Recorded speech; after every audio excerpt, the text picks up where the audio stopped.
Selamat datang di Beetle Channel, semoga kita bahagia. Jangan lupa subscribe, like, komen dan share agar channel ini semakin berkembang.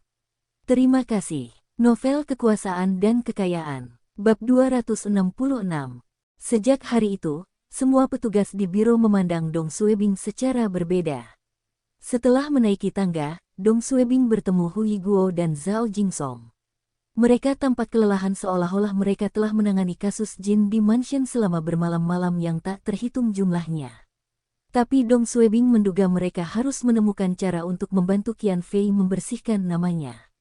Mereka dekat dengan Qian Fei, dan tidak ada yang akan percaya bahwa mereka tidak memiliki urusan moneter dengan Qian Fei. Sumber pendapatan utama Qian Fei berasal dari jin di mansion. Jika penyelidik mengetahuinya, Hui Guo, Zhao Jingsong, dan ayah Qian Fei, Qian Shen, tidak akan melarikan diri. Dong Suebing tersenyum. Ketua Hu, Ketua Zhao, kalian berdua sedang sibuk apa? Haha, Hui Guo memandang Dong Suebing. Ketua Dong, kenapa kamu datang sepagi ini? Zhao Jingsong juga menatap Dong Suebing. Ketua Dong, Anda telah berkontribusi banyak pada kasus jin di mansion. Dong Suebing berpura-pura rendah hati. Oh, aku hanya beruntung. Aku akan naik ke atas sekarang. Setelah Dong Suebing pergi, Hui Guo dan Zhao Jingsong saling memandang dan tersenyum. Dong Suebing masuk ke kantornya dan mengerutkan kening. Dia merasakan ada sesuatu yang tidak beres saat Hui Guo dan Zhao Jingsong terlihat khawatir selama beberapa hari terakhir. Namun hari ini, mereka tampak berbeda dan masih punya waktu untuk berbicara dengan Dong Suebing. Apakah mereka memastikan bahwa kasus jin di mansion tidak akan melibatkan mereka? Tapi Qian Fei masih ditahan, dan siapa yang tahu apa yang akan dia katakan? Bagaimana jika Qian Fei memutuskan untuk menyeret semua orang bersamanya dan membocorkan rahasia pada Hui Guo dan Zhao Jingsong? Tunggu, ada yang tidak beres. Dong Suebing tidak menyangka kejadian ini akan menyeret Hui Guo, Zhao Jingsong, dan yang lainnya, karena hal itu tidak mungkin terjadi. Sekarang, jin di mansion ditutup, dan semua orang yang terlibat langsung ditangkap. Setidaknya Dong Suebing bisa menjawab pertanyaan penduduk desa dan korban seperti Yu Meixia dan Zhou Mei. Tapi sekarang, segalanya mungkin tidak berjalan sesuai rencananya. Dong Suebing segera menelepon kantor biro. Halo, Direktur Hu. Saya Dong Suebing. Hu Xilian tertawa. Ketua Dong, apa pesananmu? Haha, perintah apa? Saudari Hu, berhentilah bercanda denganku. Aku hanya ingin tahu apakah Qian Fei telah mengaku. Hu Xilian berhenti sejenak. Kasusnya ditangani tim investigasi, dan saya belum bisa memastikan detailnya. Namun dalam perjalanan menuju tempat kerja, kudengar Madakai telah mengaku tadi malam. Dia mengakui bahwa dialah yang berada di balik kasino, kasus kematian, dan prostitusi dan Qian Fei tidak terlibat. Dia mengklaim bahwa Qian Fei hanya pelanggan tetap di jin di mansion dan merupakan temannya. Wajah Dong Suebing berubah. Dia berani berbohong. Tapi Hu Xilian melanjutkan. Buktinya tidak menunjukkan Qian Fei terlibat langsung. Qian Fei mungkin sudah bersiap untuk ini ketika dia mendirikan jin di mansion. Orang yang bertanggung jawab, manajer, akun, deal, tidak ada hubungannya dengan Qian Fei.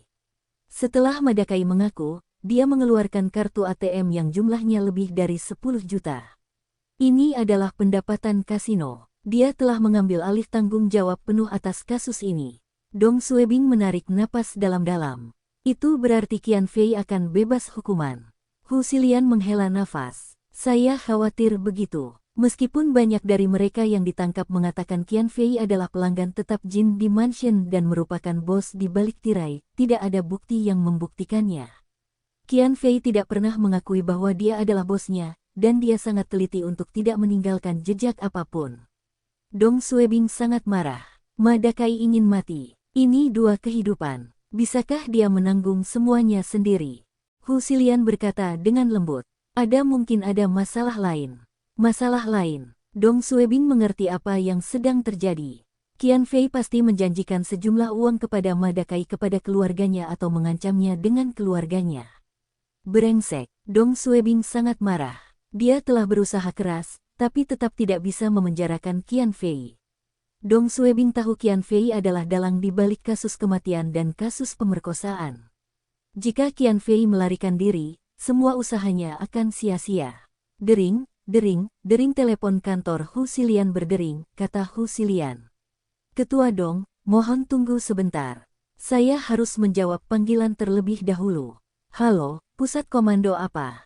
Oke, aku tahu. Hu Xilian menghela nafas dan berkata pada Dong Suebing. Aku perlu memberitahumu sesuatu. Qian Fei mungkin akan segera dibebaskan. Dong Suebing mendengar ini dan hampir meledak.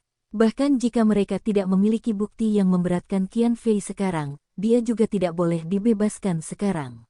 Apa yang sedang terjadi? Setelah menutup telepon, Dong Suebing naik ke kantor kepala biro. Wakil kepala Gong Zongwen, wakil kepala Qin Yong, wakil kepala Sun Changhong semuanya ada di sana. Ketika Lian Chengpeng melihat Dong Suebing, dia tahu Dong Suebing pasti sudah mendengar beritanya juga. Dia memberi isyarat kepada Dong Suebing untuk duduk. Dong Suebing tidak duduk. Kepala Liang, kudengar kita akan membebaskan Qian Fei. Ini adalah keputusan yang dibuat oleh para petinggi. Jawab Liang Chengpeng, dan matanya memuntahkan api. Ia juga tidak puas dengan perintah dari petinggi. Sun Changhong mengerutkan kening dan berkata, para petinggi menganggap ini terlalu enteng. Tidak ada bukti. Sekalipun kita tidak punya bukti sekarang, tapi kita bisa mencarinya. Qin Yong menahan amarahnya dan menambahkan. Itu benar. Banyak orang yang bersaksi melawan Qian Fei, terutama Ma San. Bagaimana bisa keterangan para saksi tidak dijadikan bahan pertimbangan?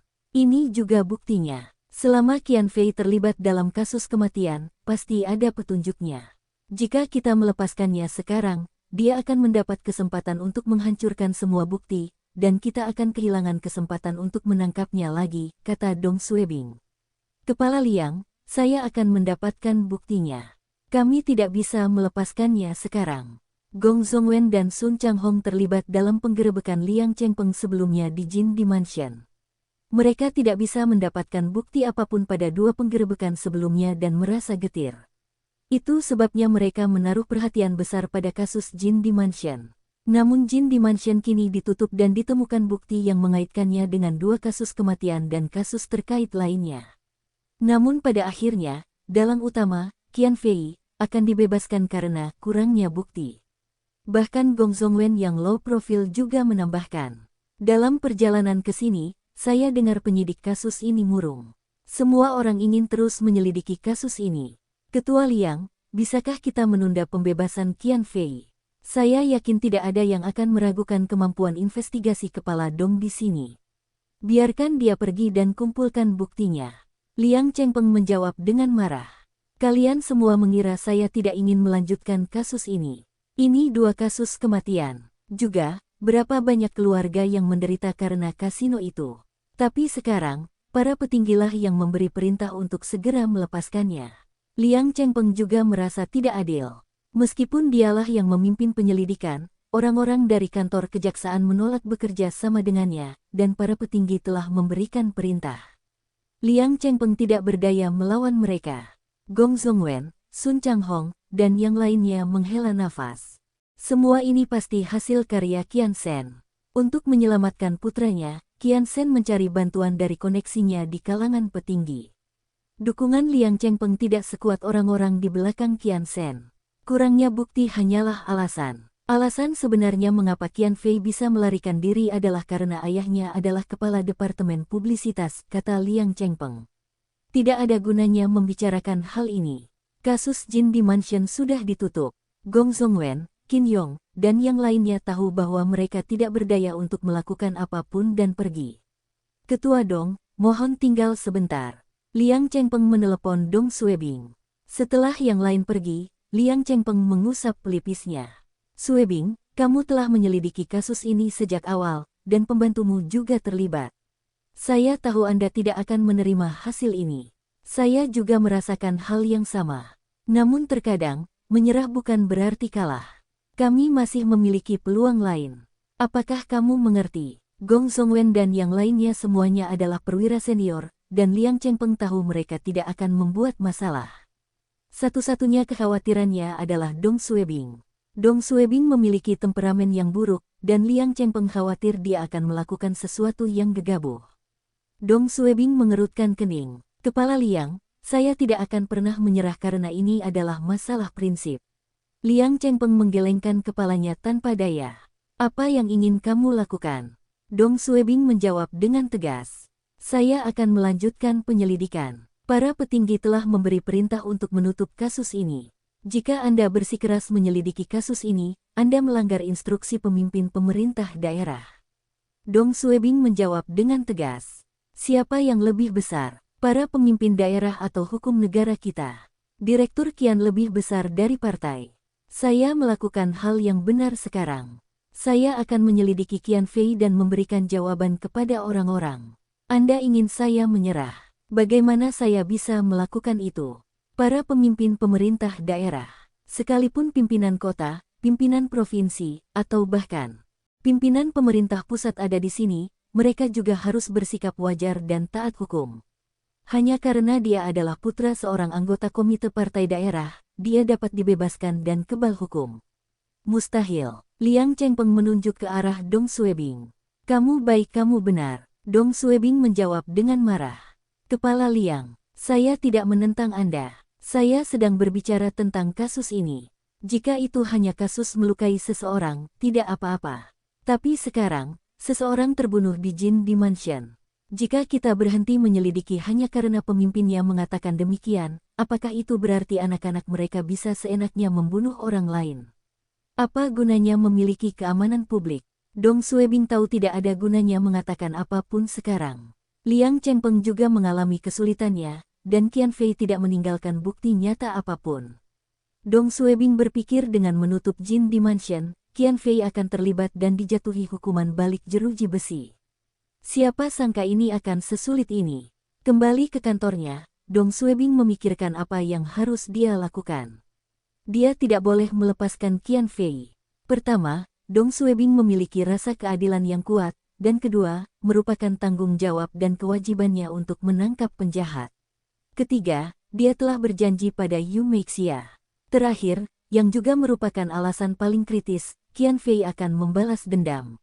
Dia bahkan berani membunuh seseorang, apalagi yang tidak berani dia lakukan.